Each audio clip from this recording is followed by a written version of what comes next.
Baik, Assalamualaikum warahmatullahi wabarakatuh. Selamat sore para peserta ASHOGI hari ini, tanggal 27 November 2024 setelah pemilihan kepala daerah. Hari ini kita akan mendengarkan ASHOGI seri ke-149. Tema kita hari ini adalah pemberian kemoterapi dalam kehamilan, dan acara kita hari ini akan dipandu oleh moderator kita, Profesor Dr. Heru Prajatmo, spesialis obstetri ginekologi, subspesialis onkologi. Beliau adalah konsultan onkologi ginekologi di Fakultas Kedokteran Universitas Gadjah Mada, RSUP Dr. Sarjito, Yogyakarta. Kemudian kedua narasumber kita hari ini, yang pertama adalah Dr. Widyorini El Hanafi, spesialis obstetri ginekologi subspesialis onkologi. Beliau adalah konsultan onkologi ginekologi di Rumah Sakit Kanker Darmais Jakarta. Dan narasumber kita juga adalah Dr. Herdana Suwartono, spesialis obstetri ginekologi subspesialis onkologi. Beliau adalah konsultan onkologi ginekologi di Rumah Sakit Undata Palu. Sebelum kita memulai acara kita hari ini, mari kita mendengarkan sambutan terlebih dahulu dari Ketua Himpunan Onkologi Ginekologi Indonesia, Dr. Brahmana Askandar Cokroprawiro, spesialis obstetri ginekologi subspesialis onkologi. Kepada Dr. Brahmana, waktu dan tempat kami persilakan. Assalamualaikum warahmatullahi wabarakatuh. Selamat sore. Yang saya hormati Prof. Heru Prajatmo, Dr. Herdana, Dr. Widyorini, Bu Sekjen Dr. Taufan, kemudian host Dr. Reni, dan semua tim acara ASHOGI ya. Jadi acara ASHOGI ini menurut saya salut apresiasi kepada semua stakeholder termasuk narasumber utamanya dan moderator di tengah-tengah hari libur ya ini ya. Hari libur, kemudian juga ada acara ASKO di Bali dan semuanya tetap terlaksana dengan baik ya. Juga kepada semua partisipan, sini ada hampir 100 partisipan dan nanti akan join lagi. Mudah-mudahan acara ini tetap bermanfaat bagi kita semua. Dan nanti tahun 2025 mungkin sudah kita rencanakan beberapa pengembangan ya dari ASOGI dan nanti kita akan mulai lagi dengan acara teaching class. Kalau ASOGI itu singkat 1 jam bisa disambi macam-macam. Kalau teaching class memang 4 sampai 5 pembicara hari Jumat jam 1 sampai jam 3. Nanti kita akan informasikan lebih lanjut. Sekali lagi salut dan apresiasi untuk pembicara, narasumber, dan semua partisipan dan semua panitia. Demikian dari saya. Assalamualaikum warahmatullahi wabarakatuh. Waalaikumsalam warahmatullahi wabarakatuh. Terima kasih Dr. Brahmana untuk memulai acara ini. Kemudian kepada para peserta, apabila selama acara ada hal-hal yang ingin ditanyakan atau memberikan komentar, silakan untuk mengetik di kolom Q&A. Baik, untuk mempersingkat waktu, acara ini akan kita mulai. Waktu dan tempat saya persilahkan Prof. Heru untuk memulainya.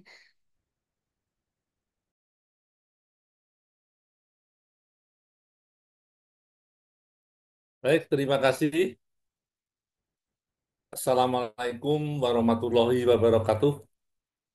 Salam sejahtera untuk kita. Jadi para peserta eh, ASHOGI pada sore hari ini, pada kesempatan hari ini saya akan memoderatori acara ASHOGI yang ke-149. Pada kesempatan sore hari ini kita akan mendengarkan narasumber yang pertama adalah Dr. Widyorini El Hanafi SPOG subspesialis onkologi. Kemudian yang kedua adalah Dr. Herdana Suwartono SPOG subspesialis onkologi. Pada kesempatan nanti kita akan dengarkan presentasi beliau dan kalau ada pertanyaan saya persilakan untuk menulis di Q&A atau nanti pada saat kita berdiskusi, kita para peserta bisa mengangkat jari ya, mengangkat jari kalau ada pertanyaan. Ya, jadi untuk menyingkat waktu nanti kami persilahkan pembicara yang pertama, Dr. Widyo ini atau Dr. Herdana untuk memulai mungkin waktunya sekitar 15 menit ya sampai 20 menit ya. Kemudian dilanjutkan pembicara berikutnya. Setelah itu baru kita diskusi. Ya, kami persilakan untuk pembicara pertama siapa yang akan menyampaikan terlebih dahulu, saya persilakan. Ya, terima kasih, Prof. Saya Silakan. izin share. Assalamualaikum warahmatullahi wabarakatuh. Saya izin share dulu.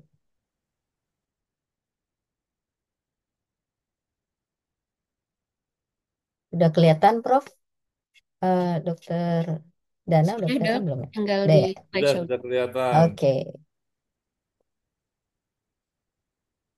Ya, Assalamualaikum warahmatullahi wabarakatuh. eh Topik di Ashogi yang pada seri ke-149 ini tentang kemoterapi dalam kehamilan yang mungkin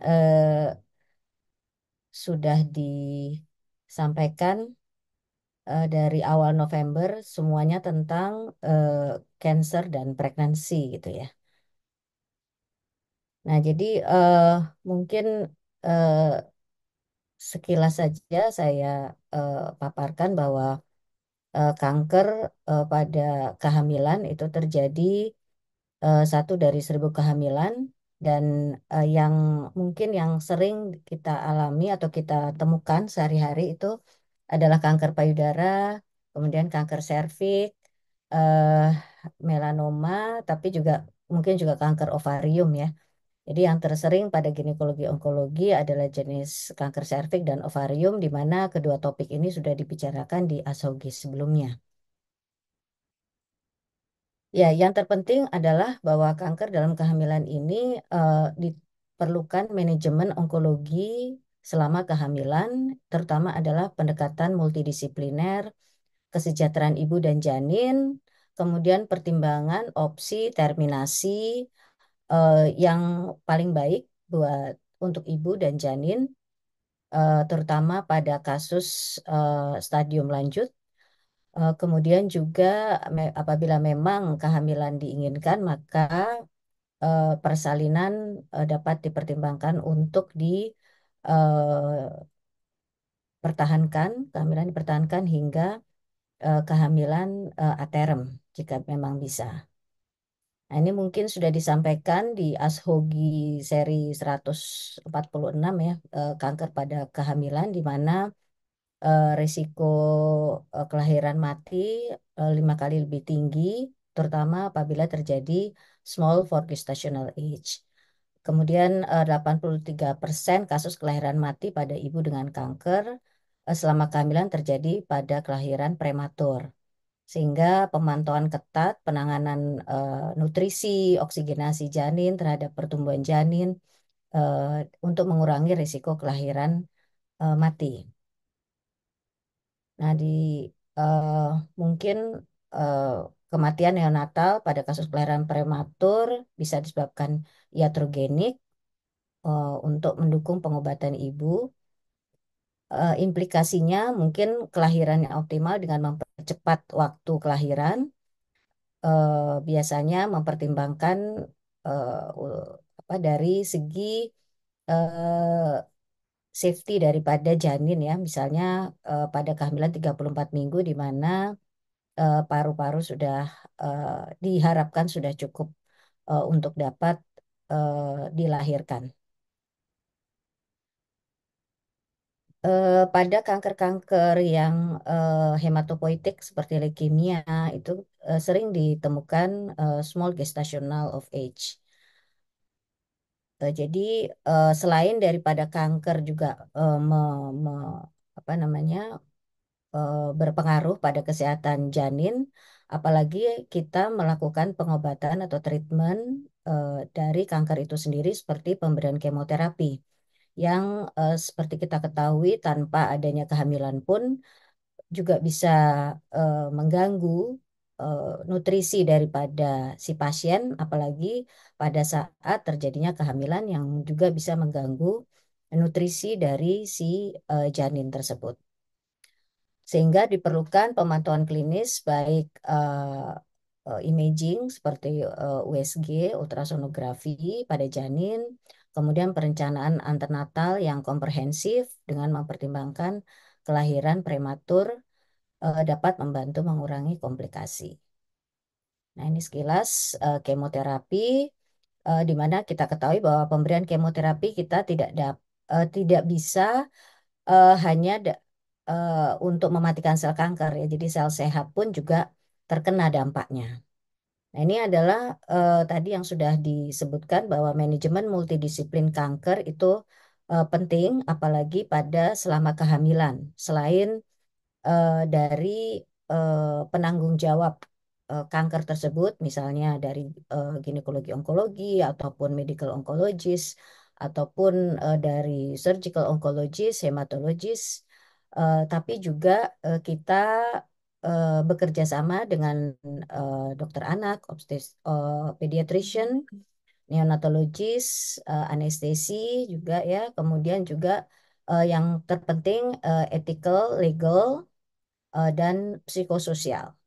Kenapa? Karena eh, pada kasus misalnya ibu hamil yang dimana memang belum mempunyai anak, maka pemberian terapi selama kehamilan yang dimana memang dapat mempengaruhi pertumbuhan janin juga akan mempengaruhi psikis daripada si ibu tersebut atau si pasien tersebut.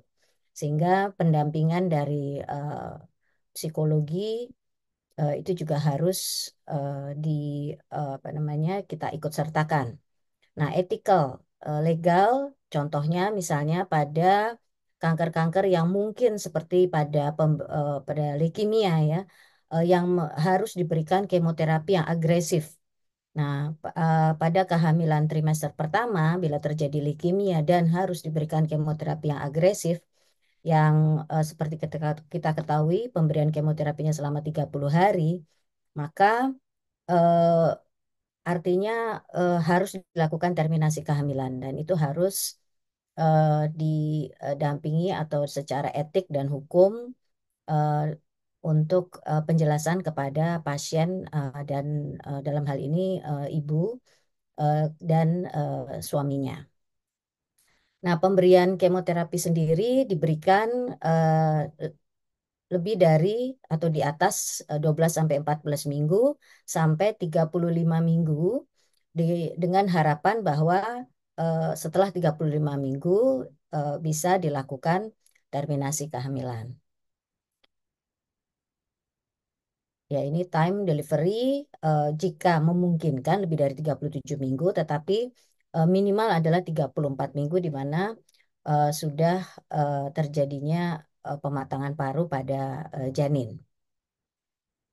Untuk postpartum harus dilihat dengan breastfeeding ya apakah misalnya kemoterapi setelah setelah terjadinya persalinan harus dilanjutkan apakah memungkinkan untuk diberikan selama breastfeeding.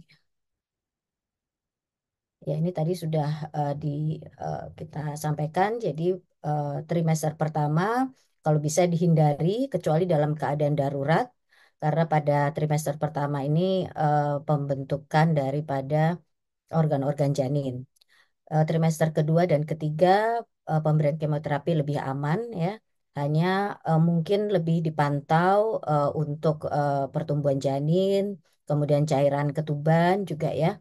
Terutama juga pada obat-obat kemoterapi yang bisa mempengaruhi jantung.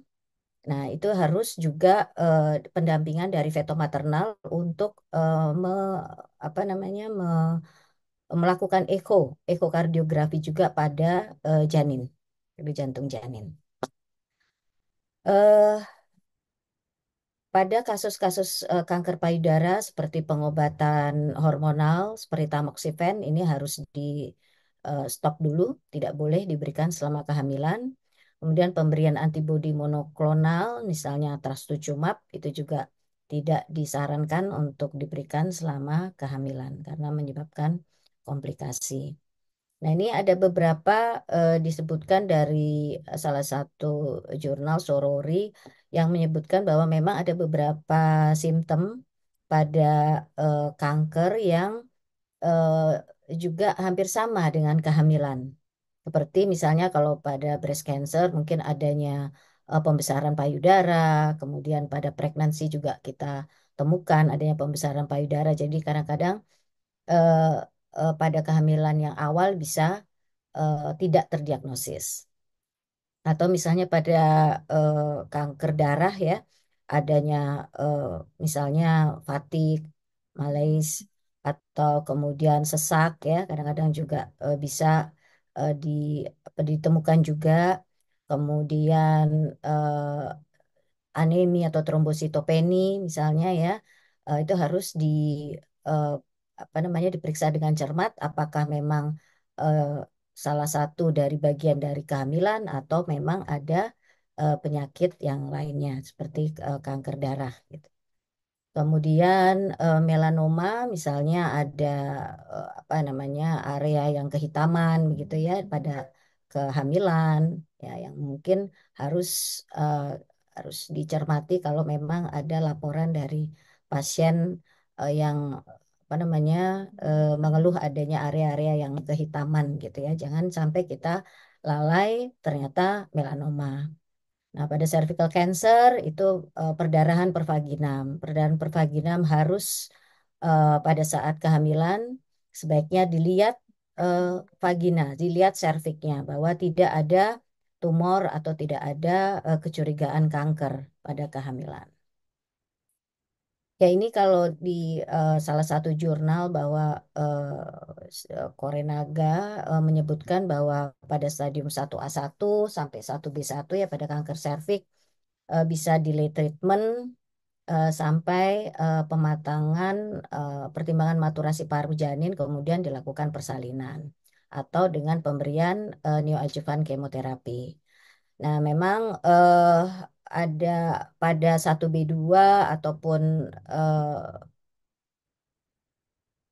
pada misalnya pada yang stadium lanjut sebelum apa namanya untuk dilakukan sebelum dilakukan radiasi bisa kita berikan kemoterapi terlebih dahulu.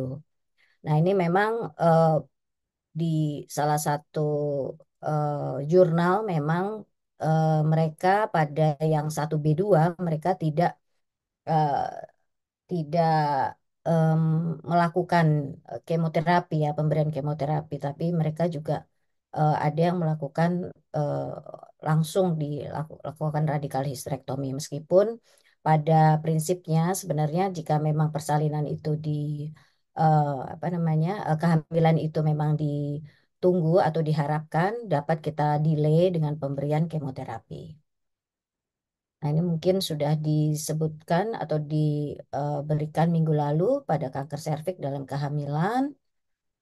eh ini tadi juga sudah, yaitu pemberian neoadjuvan kemoterapi pada kasus-kasus locally advanced ataupun metastasik, eh, sehingga dapat dilakukan delay persalinan sampai terjadinya pematangan paru pada janin.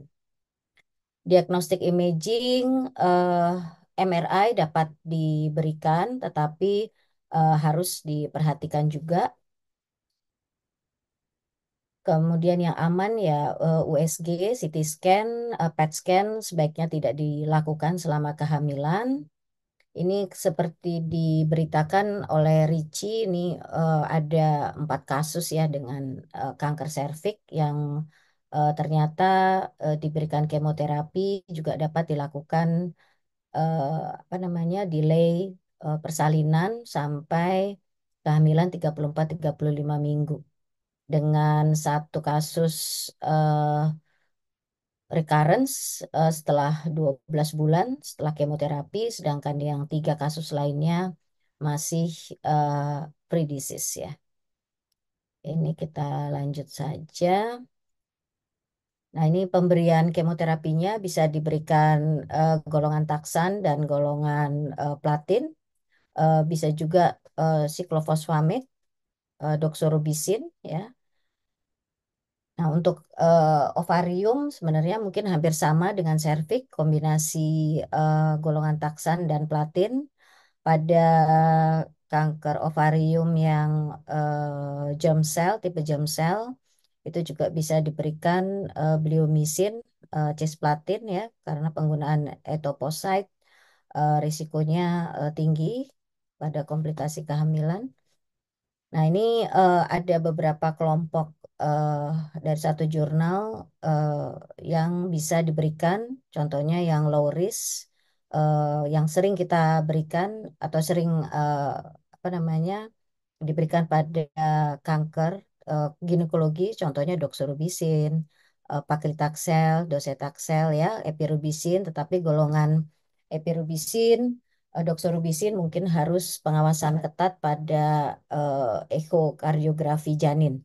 Kemudian golongan platin juga masih bisa diberikan ya, tetapi yang ada golongan yang memang tidak boleh diberikan seperti golongan methotrexate, tadi trastuzumab, bevacizumab, tamoxifen ya, dan zoledronic acid atau bifosfonat. eh Ya, perawatan pendukung selama pemberian kemoterapi juga dapat diberikan meskipun pada ibu hamil, yaitu misalnya untuk mencegah mual muntah, mencegah nyeri, apabila terjadi infeksi juga dapat diberikan antibiotik yang aman selama kehamilan. Pada anemi dan leukopeni, apabila memang terjadi leukopeni berat juga bisa diberikan golongan granulocyte colony stimulating factor atau GCSF ya. Bifosfonat sebaiknya dihindari karena dapat menyebabkan cacat rangka janin dan hipokalsemia ibu. Jadi kesimpulannya bahwa pemberian kemoterapi aman selama kehamilan sebaiknya diberikan di atas 14 minggu atau pada trimester kedua, dan sampai dengan 34-30 minggu, dengan diharapkan setelah itu dapat dilakukan persalinan baik normal maupun sesar. Kemudian yang penting adalah multidisciplinary team, kemudian perawatan yang berpusat pada pasien ya, terutama adalah segi psikis. Kemudian selama pemberian kemoterapi prenatal care, jadi jika mungkin kolaborasi dengan teman-teman veto maternal untuk dilakukan pemeriksaan janin secara menyeluruh, terutama pemberian kemoterapi yang berefek ke jantung. Kemudian timing delivery, jika mungkin menghindari prematuritas janin. Terima kasih. Assalamualaikum warahmatullahi wabarakatuh.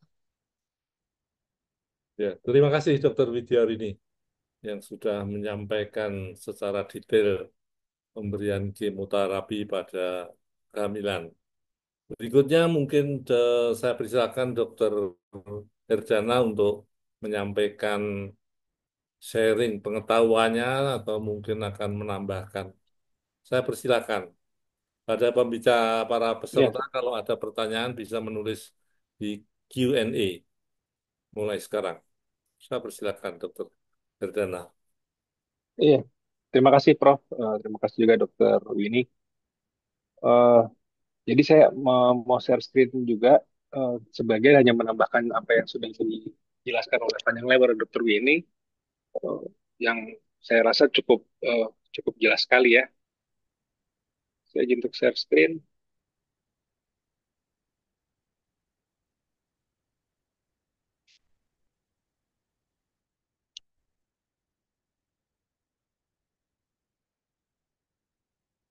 Apakah sudah kelihatan slide-nya, Prof. Dokter Winnie? Sudah Dokter Dana. Sudah. Ya, baik. Ya, tadi sudah dijelaskan oleh Dr. banyak tentang selama kehamilan. Saya memang hanya untuk yang lebih singkatnya saja. Jadi lebih cenderung pada fetal safety-nya. Jadi sebagai introduction-nya bahwa biasanya kita melakukan uh, kemoterapi ini karena adanya komplikasi dari cancer itu sendiri. Nah, kalau misalnya memang tadi sudah dilakukan operasi, bahkan ada dijelaskan juga ada yang dilakukan uh, dari awal pada saat lahiran sekali dilakukan adenocarcinoma, terutama pada keganasan ginekologi, maka di sini terminasi adalah menjadi penting pada saat dia memang advanced stage dari kanker yang ada pregnancy. Kemudian dia juga bisa juga uh, memacu terjadinya korsalean preterm, ya, ataupun bahkan bisa juga dilakukan persalinan lebih awal untuk memulai kemoterapi. Nah, untuk pada beberapa studi, ini salah satu contoh studinya tentang apakah outcome, kalau tadi kita bicara panjang lebar untuk masalah kemonya, ini saya menjelaskan bagaimana tentang outcome-nya pada bayi itu sendiri. pada saat bayi-bayi yang ibunya mendapatkan kemoterapi. Jadi pada result biometri hampir rata-rata masih dalam batas normal. Jadi artinya range-nya masih dalam lingkup yang masih toleransi dari persentil yang ada di ukuran dari baik itu timbangan berat badan, kemudian tinggi badan, kemudian diameter dari head circumference-nya. Jadi tidak begitu signifikan untuk pertumbuhannya. Nah, tetapi pada audiometri ternyata ada beberapa yang berkurang pendengarannya sampai dengan 9 pada umur 9 tahun, ada juga yang pada umur 6 tahun. Jadi progresnya ini kita lihat sampai ke depan, jadi dia berkurang kurang lebih sekitar 5 desibel, 50 desibel pada audiometrinya. Nah, sedangkan untuk fungsi kognitif rata-rata pada saat tes dalam batas normal pada baik, ya. Kemudian ini fungsi kognitifnya kalau misalnya memang dia lahir di 34 sampai 37 minggu, rata-rata dia juga mendapatkan hasil yang baik antara korelasi antara prematuritas dengan tes IQ-nya. Nah, untuk jantung, pada kelainan jantung di sini hampir tidak ditemukan adanya kelainan jantung pada ibu-ibu yang melakukan kemoterapi, ya, sehingga ECG-nya normal, kemudian heart diameternya normal, hampir semua fungsi-fungsinya juga dia normal dari penelitian ini. Nah, fatal follow-up conclusion-nya adalah bahwa fatal exposure dari kemoterapi itu tidak asosiasi dengan peningkatan baik itu CNS, cardiac atau auditory morbidity, dengan beberapa impairment dari behavior serta pertumbuhan dari populitas yang umum. Kemudian kebanyakan dari anak tersebut dia development-nya adalah baik itu intelligence, attention ataupun memorinya, serta kardiak fungsinya adalah baik. Nah, persalinan prematur ini biasanya lebih sering terjadi dan dia berasosiasi dengan adanya gangguan pada kemampuan kognitif yang diakibatkan oleh persalinan pretermnya. Nah, sehingga untuk clinical implication-nya itu dia mengalami less termination of pregnancy, kemudian less delay of maternal treatment, serta adanya iatrogenic premature delivery. Jadi ada suatu hal yang menyebabkan dia harus mengalami persalinan yang prematur. Nah, ini untuk bagannya, ya, bahwa tadi sudah jelaskan oleh Dr. Ruda juga pada yang sebelumnya di ASHOGI-nya pada bulan ini, di mana di sini yang aman, ya, untuk dilakukan itu pada saat operasi adalah dari semua minggu, semua trimester itu semua aman untuk melakukan kemoterapi, surgery, maaf. Kemudian kalau untuk radiasi terapi yang non pelvic ini juga bisa dilakukan di trimester pertama, trimester 2, tetapi dilarang untuk masuk ke trimester 3 karena dia kontraindikasi. Untuk pelvic radiasi semuanya dilarang pada semua trimester, sedangkan untuk kemoterapi bisa dimulai di minggu ke-13 atau second trimester sampai dengan ke trimester 3. Sedangkan untuk targeted terapi ini masih belum ada data, tadi sudah disebutkan sebagai Dr. Widior ini bahwa ada beberapa yang mengalami gangguan pada saat menggunakan target terapi. Sehingga paling banyak morbidity dan frekuensi complication-nya adalah preterm delivery dan mental distress akibat penggunaan kemoterapi. Terus ini adalah untuk perbandingan antara kemoterapi dengan radioterapi, di mana hampir mayoritas yang kognitif anomalinya banyakkan adalah dari auditoria, kemudian ada mikrogatia, kemudian lip deformitas. Bisa terjadi semua atau tidak terjadi sama sekali. Sedangkan kalau radioterapi paling sering ada terjadi IGR, CNS, microcephaly, immune anomaly ataupun metal retardation. Nah, ini yang paling sering. Kemudian bisa juga tadi jelaskan juga ada juga beberapa kasus yang leukemia juga bisa terjadi dengan follow up. Nah, sedangkan bagaimana sih sebenarnya kalau obat kemoterapi ini terhadap transplasenta? Ternyata dia sebenarnya untuk masuk dalam transplantar itu sebenarnya juga kecil. Jadi seperti golongan-golongan doxorubicin, epirobisin, dekarboplatin, paketasen, docetaxel, silofenblasin ini sebenarnya lower limit semua ya dari kualifikasi, bahkan ada beberapa yang tidak ada, tapi hampir mayoritas dia tidak ada eh, exposure dari eh, plasma. Nah, beberapa yang direkomendasikan untuk obat untuk ovarium cancer itu adalah Pakirus carboplatin, kemudian Pakirus carboplatin, kemudian rispatin, finlasin, bleomycin pada germinal, kemudian pada cervical cancer adalah pliclazide dan cisplatin ataupun carboplatin. Nah, inilah yang bisa dilakukan pengobatan pada kemoterapi, obat-obat yang digunakan pada kemoterapi di kehamilan.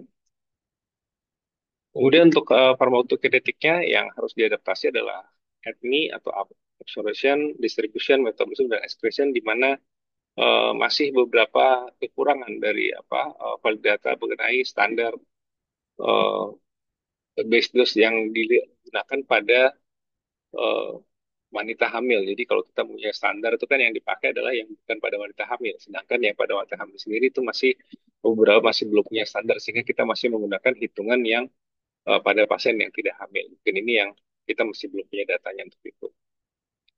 Nah, sehingga eh, dari farmakokinetiknya rata-rata ya clearance-nya dia bisa naik ya pada penggunaan paclitaxel, kemudian carboplatin, ya roxorubicin ataupun epirubicin, hampir semuanya batas naik.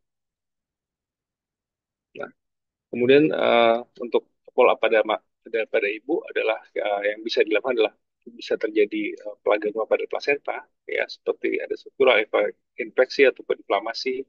Kemudian bisa terjadi komunitas anomali bila dari trimester 1 sudah mengalami exposure. Tapi kalau trimester 2 bisa tidak.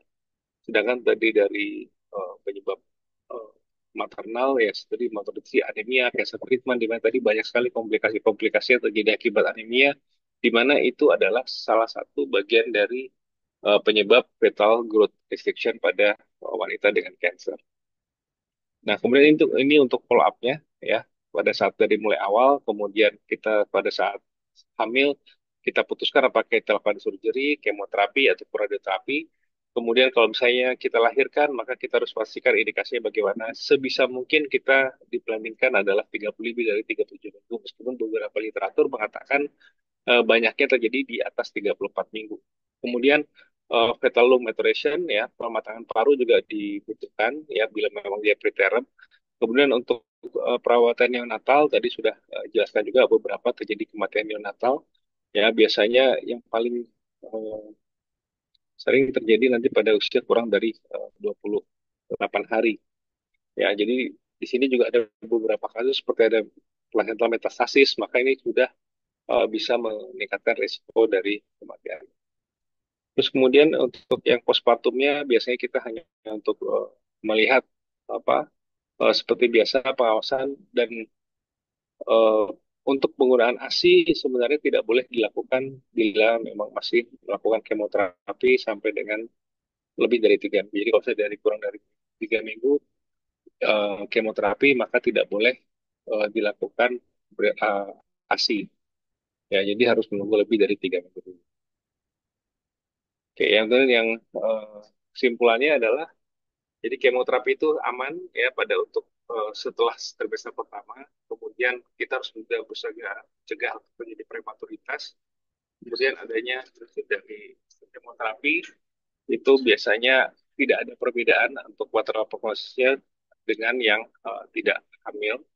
Kemudian terminasi dari kehamilan itu tidak meningkatkan prognosis dari suatu penyakit kanker itu sendiri.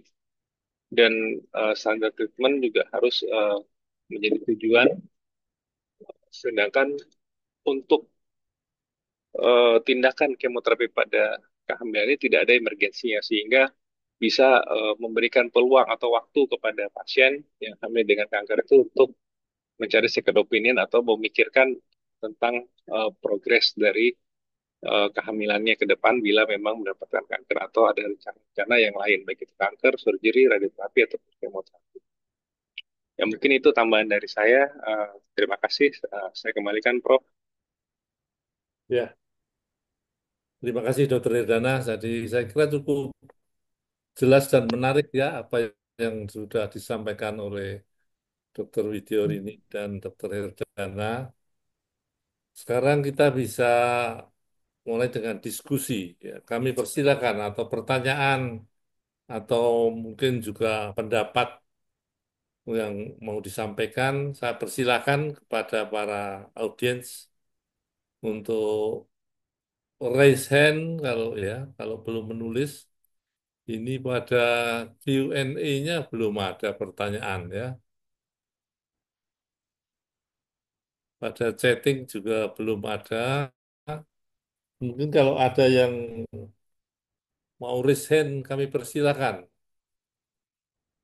pada para audiens peserta webinar pada sore hari ini.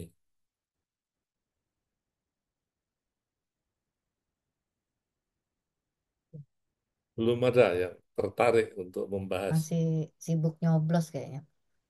Iya, ya. Kalau tidak ada, mungkin saya bertanya ini ya ke Dokter Ya, Prof. Widorini atau Dokter Herdana, walaupun tadi sudah sedikit singgung. Jadi kadang-kadang ibu hamil yang mau di kemoterapi itu menolak ingin kemoterapinya setelah persalinan ya. Nah itu bagaimana untuk tadi perawatan bayinya? Apakah bisa dilakukan oleh ibu itu dengan menyusuinya atau harus tidak menyusui sama sekali? Ini dokter, dokter. Kami persilakan dokter. Karena mungkin itu belum banyak disinggung tadi. Kami persilakan. Ya, ya, makasih Prof. Jadi maaf Prof, jadi pertanyaannya mungkin tentang breastfeeding ya Prof ya, Ya, dengan kemoterapi. Ya mungkin kalau misalnya pada kanker serviks yang eh, kita delay untuk nantinya akan dilakukan radikal histerektomi pada saat sesar ya mungkin untuk breastfeedingnya saya pikir tidak ada masalah ya Prof ya. Atau misalnya eh, setelah pada yang locally advance kita kasih eh, kemoterapi dulu untuk delay kehamilan, persalinan, kemudian diakhiri dengan sinar ya radiasi. eh, Mungkin eh, saya pikir juga tidak bermasalah. Yang bermasalah mungkin pada saat kanker-kanker yang membutuhkan kemoterapi setelah persalinan mungkin Prof. Seperti ya, maksud ovarium saya misalnya. kalau kemoterapi ya, jadi setelah persalinan terus dia baru mau di kemoterapi misalnya. Nah ini kan kalau breastfeeding itu segera ya, dia biasanya habis Iya, persalinan kemudian eh, payudaranya langsung mempersiapkan diri untuk breastfeeding. Nah itu saat itu bagaimana? Apakah harus bisa dilakukan atau Ya, izin Prof. ya? Ya, jadi Prof, tadi saya sempat sedikit saya singgung Prof masalah breastfeeding ini. Jadi kalau untuk breastfeeding, tadi Dokter Widya Rugi sudah menjelaskan bahwa kalau misalnya memang terkait dengan rencana operasi dan lain-lain itu sebenarnya tidak ada masalah karena memang berbeda dengan kanker payudara kalau kita kan di organ ginekologi. Tapi kalau misalnya eh, ini memang breastfeeding dan memang dilakukan setelah melahirkan, maka itu tidak bisa, Prof. Karena harus menunggu 3 minggu. Jadi misalnya dia di kemo, kemudian dalam kurang dari 3 minggu ke depan itu tidak boleh melakukan breastfeeding karena beberapa penelitian mengatakan bahwa dia tuh bisa masuk ke dalam human milk dan biasanya ditemukan bayi-bayi tersebut mengalami neutropenia kalau misalnya dia menyusui dari ibu yang dalam cancer treatment. Jadi neutropenia. Tapi kalau misalnya dia sudah melewati 3 minggu, itu sudah aman, Prof. Jadi sudah aman untuk menyusui. Tapi sedangkan kan kita kan siklusnya tiap 3 minggu, Prof. Jadi baru 3 minggu sudah 3 minggu lagi. Jadi kemungkinan 6 bulan dalam waktu 6 bulan tuh tidak bisa menyusui sama sekali untuk bayinya karena pertama siklus kita yang kemoterapi memang setiap 3 minggu, sedangkan dikatakan aman kalau misalnya setelah 3 minggu baru bayi boleh menyusui karena memang adanya beberapa komplikasi ataupun efek pada bayi yang eh, timbul akibat ibu yang kemoterapi ini. Itu Prof. Mungkin saya bisa nambahkan itu Prof. Baik, terima kasih. Ini ada pertanyaan dari apa peserta anonimus ini ya. Pasien dengan kanker postpartum sebaiknya menggunakan KB apa? Jadi pasiennya Oke. kanker postpartum mau KB apa sebaiknya? Kami persilakan siapa yang mau Iya, menjawab. ya terima kasih Prof. Saya kira untuk eh, KB postpartum, kalau ya tergantung sebenarnya jenis kankernya Prof. Kalau misalnya eh, dia kanker payudara dengan hamil ya tentu saja tidak disarankan untuk penggunaan KB hormonal. Jadi misalnya IUD begitu ya Prof ya. Untuk kanker ginekologi mungkin ya mungkin eh, kalau kanker ginekologi setelah pengobatan biasanya kalau tidak dilakukan radikal histerektomi pada kanker serviks atau radiasi ovarium misalnya dilakukan contohnya misalnya setelah kemo dilakukan surgical staging. Nah, itu mungkin untuk KB tidak ada eh, apa namanya memang tidak perlu KB gitu ya Prof ya. Kemudian kalau misalnya kanker leukemi gitu kalau untuk kanker leukemi setiap KB apa saja bisa digunakan karena kayak untuk hormonal juga tidak ada larangan pada leukemia gitu untuk digunakan KB tipe hormonal. Begitu Prof. Mungkin Dokter Dana ada yang mau ditambahkan barangkali. Ya, terima kasih. Jadi memang hampir mayoritas kalau kita lihat itu memang eh, yang paling aman sebenarnya itu kondom, Prof. Kalau baca dari apa literatur itu kondom sama eh, barrier dari vagina biasanya yang apa kondom vagina.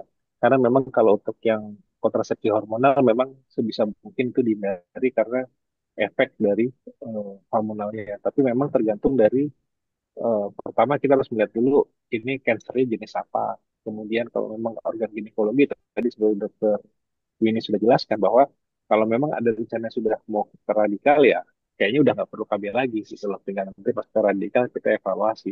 Tapi kalau misalnya dia seperti ovarium ya pokoknya selama itu bukan apa namanya hormonal itu nggak ada masalah. Seperti kita pakai IUD juga boleh karena memang uterus di sini di ovarium ini tidak merupakan bagian dari staging juga dari surgical staging tidak merupakan bagian dari staging sehingga masih bisa digunakan.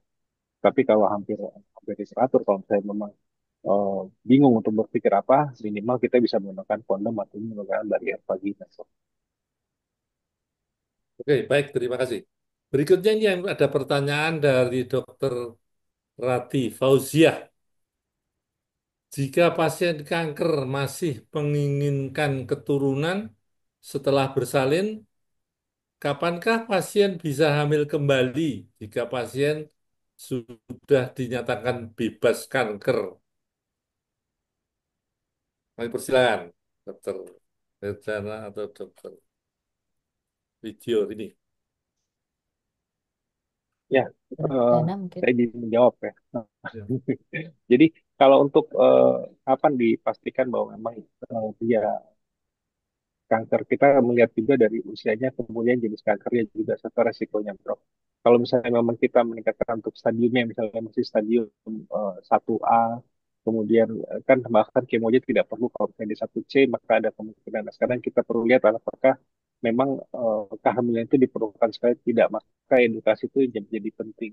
Dan kalau misalnya memang sudah dinyatakan bebas kanker ya maka boleh saja sebenarnya kita lakukan untuk kehamilan selanjutnya karena sudah dikatakan bebas dari kanker. Tapi kalau misalnya memang kanker, maka pertimbangannya kalau di beberapa negara kan sudah menggunakan apa ovarian preserve, kemudian nanti dia menggunakan surrogate mother untuk apa untuk hamil dengan titip rahim di rahim orang. Tapi kalau di Indonesia kan kita belum bisa. Jadi kalau untuk eh, prognosisnya ke depan, kalau memang sudah dinyatakan baik dan bersih dari kankernya bisa. Kecuali mungkin yang permanen tidak bisa itu meskipun dikatakan sembuh seperti kalau yang serviks sih, Prof. Kalau serviks kayaknya kalau paling mungkin yang paling sederhana kan itu trachelectomy ya. Tapi kalau trachelectomy ya nanti resiko kekambuhannya ada dan itu malah ada resiko untuk yang jenisnya eh, endometrium ataupun yang di cervical. Tapi kalau untuk yang di ovarium saya rasa masih mungkin ada tempatnya untuk bila pasien yang hamil. Mungkin dokter ini ada tambahan lain. Saya kira setuju dengan Dokter Dana ya. Jadi apa namanya?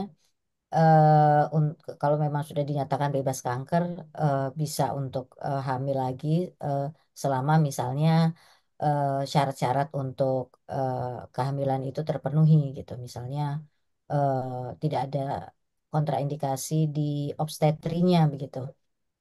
Artinya bisa bisa saja di apa namanya hamil kembali gitu. Demikian, Ya. Prof. Baik, terima kasih. Saya kira sudah jelas. Ya, ini ada pertanyaan lagi dari Dr. Ahmad Ridho. Mempertimbangkan pengaruh kemoterapi dalam kehamilan terhadap janin, bagaimana dengan progresivitas atau severity kanker ginekologi jika pemberian kemoterapi diberikan postpartum? Ya, jadi ini ditunda pemberian kemoterapinya. Ya, bagaimana, Ya, mungkin dokter siapa dokter Dana atau saya mau Dr. ngomong dulu Erdana? Dokter atau dulu. saya Dr. terserah. Dokter gini ya.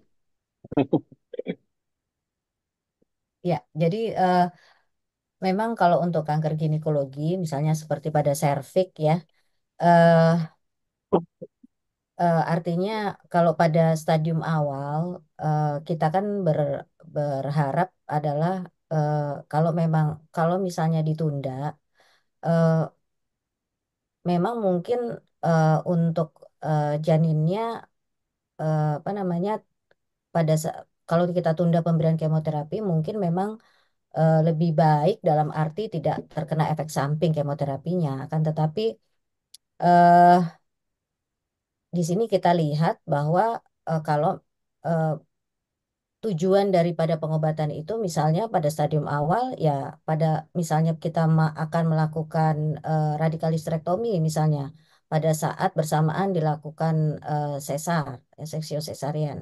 Eh, itu sebagai target gitu. Jadi tujuan dari tindakan pemberian kemoterapi tersebut.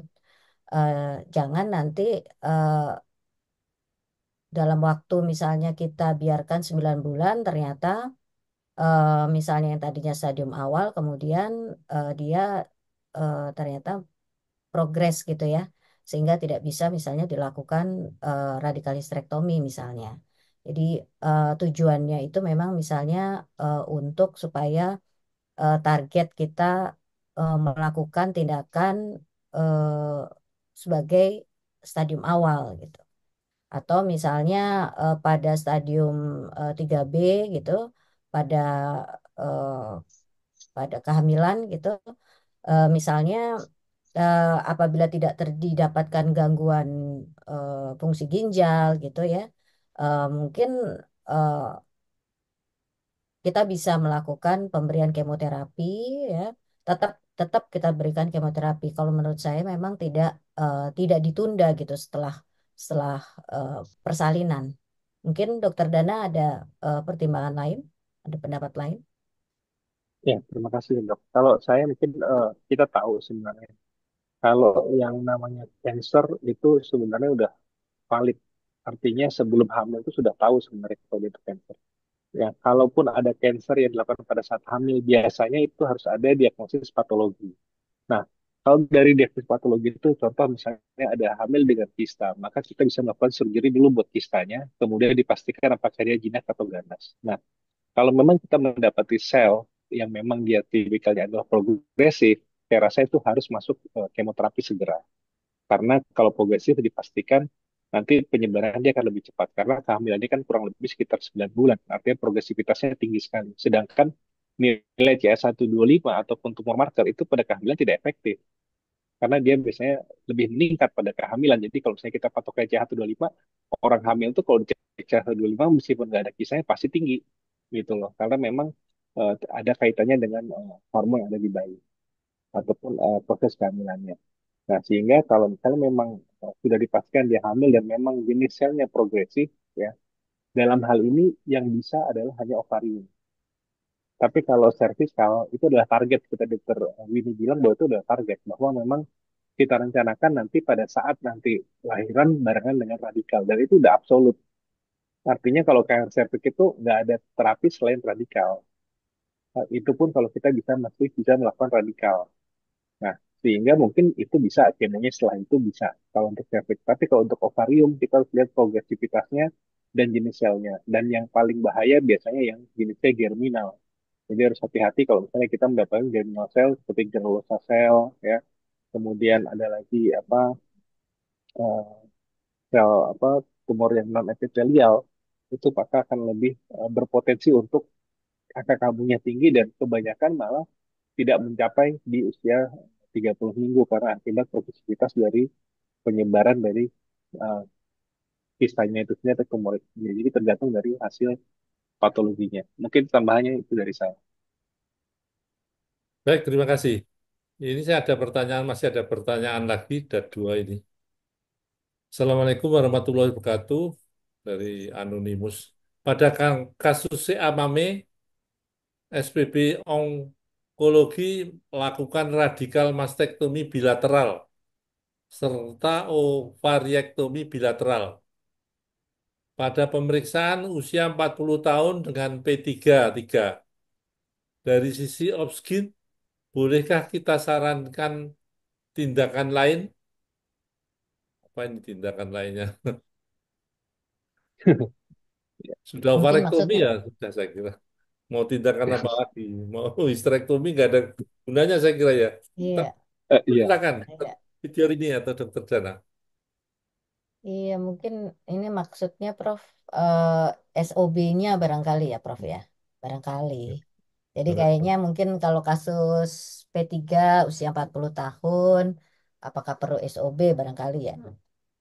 Maksudnya sebenarnya sih tindakan SOB itu kan eh, dilihat dari eh, apa namanya target terapinya tercapai atau tidak. Kalau misalnya dengan anti hormonal tamoxifen dia sudah tidak ada menstruasi, artinya kan target untuk penekanan hormonalnya tercapai, sehingga mungkin tidak perlu dilakukan SOB.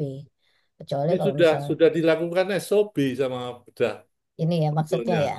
Mastektomi bilateral dan ovariektomi bilateral. Oh ya, nggak perlu lah. Kita sudah Kalau nggak ada, memang kalau memang berhubungan itu ya nggak perlu, tidak perlu dilakukan apa-apa, sudah cukup. Tidak perlu histerektomi. nggak perlu. Ya, ya. Berikutnya ini selamat sore, Prof dari Dr. Susana Suryadi. Dokter, terima kasih untuk sharing ekspertis yang sangat lengkap. Izin bertanya, bila pasien CA cervix stadium 1A membutuhkan EC karena indikasi bayi, irisan rahim yang sebaiknya dilakukan pada pasien, bagaimana ini ya? Bila dilakukan EC, apakah langsung dilakukan radikal histerektomi atau setelah masa postpartum? Terima kasih. 1A ini ambil mau essay. Silakan, Irisannya gimana? silakan Irisan Dokter Dana. rahimnya saya kira ya. Ya mungkin kalau untuk Kemudian ini terus Prof. radikal apa? Ya, Ya, ya kalau 1A sebenarnya kan kalau di kegiatan kita masih bisa melakukan trachelectomy sebenarnya untuk trachelectomy radikal. Jadi kita masih bisa untuk pertahankan untuk uterusnya. Kalau memang 1A kita masih ada tempat di situ sehingga bisa jadi irisannya masih sama seperti biasa untuk panen steel. Kemudian maaf, ya panen steel. Kemudian untuk irisan SBR-nya juga masih bisa, kita nggak usah insisi korporal, kita masih bisa insisi biasa, tapi memang agak lebih tinggi. Nah, kemudian untuk pertimbangan dari cervicalnya, sebenarnya untuk 1A kita harus diskusi dulu dengan pasiennya. Pasien ini kebutuhannya apa? Karena kalau memang dia cancernya 1A, ya tadi saya bilang bahwa ada kemungkinan masih bisa dilakukan trachelectomy radikal. Tapi kalau misalnya memang tidak bisa, memang sebaiknya dilakukan total radikal hysterectomy pada saat eh, operasi sesar. Jadi pada saat sesar ya seperti biasa aja sesar, kemudian nanti setelah sesar dijahit SBR-nya, kemudian nanti langsung dilakukan radikal histrektomi setelah itu. Jadi yang simpelnya seperti itu ya, Mas. Habis keluarkan bayi, rahimnya langsung diangkat seperti halnya kayak pada postpartum kan gitu, pada postpartum keluar ya sudah kita langsung angkatkan. Tapi bedanya kita angkatnya dengan cara radikal, jadi memang lebih luas kepala metriumnya sampai dengan pengangkatan kelenjar getah bening. Mungkin itu, Prof. Atau Dokter Winnie mau Ya, nambahkan? oke. Ya, mungkin Oke, kalau 1A1 kita yakin itu 1A1 LVSI negatif gitu ya. Jadi mungkin kalaupun tadi Dokter Dana bilang mau trakelektomi ya nunggu postpartum. Kalau pada saat sesar kayaknya untuk trakelektomi terlalu ini deh, Kalau terlalu susah. riskan. Terlalu riskan dan kita karena porsionya kan pasti eh, sesuai dengan porsio kehamilan ya. Jadi kita nggak terlalu apa namanya untuk melakukan trakelektominya juga nggak dan bleedingnya juga banyak itu kalau eh, pada saat postpartum artinya pada saat persalinan gitu. Jadi kalau memang masih diyakini 1A1 gitu ya dan kemudian biopsinya juga LVSI negatif ya mungkin kita bisa tunda postpartum kemudian kita cek lagi kalau memang benar masih 1A1 ya kita tracherektomi gitu. Ya. Baik, terima kasih. Mengingat waktunya sudah habis ya pukul 14.30, saya kira diskusi kita hentikan sampai di sini dan saya mungkin akan menarik kesimpulan bahwa pemberian kemoterapi pada kehamilan itu dilakukan setelah 14 minggu atau setelah selesai trimester pertama ya, dan itu cukup aman ya. Nah, tapi memang ada beberapa bahan kemoterapi, agen kemoterapi yang mungkin mempunyai efek samping terhadap fetusnya ya. Tetapi umumnya diberikan setelah trimester 2 ke atas ya. Dan perlu diperhatikan bahwa efek samping dari kemoterapi juga terjadinya prematuritas itu kalau bisa tetap dipertahankan, jangan sampai terjadi prematuritas karena kelainan yang terjadi pada sistem saraf pusat itu terutama terjadi justru karena prematuritasnya. Saya kira itu yang bisa saya tarik dari apa yang kita diskusikan pada sore hari ini dan terima kasih kepada para pembicara yang sudah sharing ilmunya. Ya, saya kira sangat bermanfaat buat kita semua. Dan saya ucapkan Assalamualaikum warahmatullahi wabarakatuh. Waktu kami kembalikan kepada protokol. Terima kasih. Salam Prof. Kasih Waalaikumsalam Prof. warahmatullahi wabarakatuh. Terima kasih kepada Prof. Heru, Dr. Winnie, dan juga Dr. Herdana. Dengan berakhirnya diskusi kita, maka berakhir pula Ashogi kita hari ini. Uh, Kami mengundang para peserta untuk ikut mengikuti Ashogi seri ke-150 minggu depan dengan judul pengobatan kanker ovarium selain kemoterapi. Selain itu, kami juga masih mengajak para peserta untuk turut meramaikan acara ASGO di Bali yang rangkaian acaranya akan dimulai besok dengan workshop dan simposium di hari Jumat dan Minggu. Dan kami mengucapkan selamat sampai berjumpa kepada para peserta yang sudah mendaftar. Baik, dengan ini semoga bermanfaat bagi kita semua. Terima kasih kepada Prof. Heru, Dr. Winnie dan Dr. Herdana sebagai narasumber dan juga Dr. Tovan, Dr. Brahmana serta para partisipan semua. Saya izin menutup Sogi hari ini. Wassalamualaikum warahmatullahi wabarakatuh. Salam. Waalaikumsalam. Terima kasih Dr. Reni.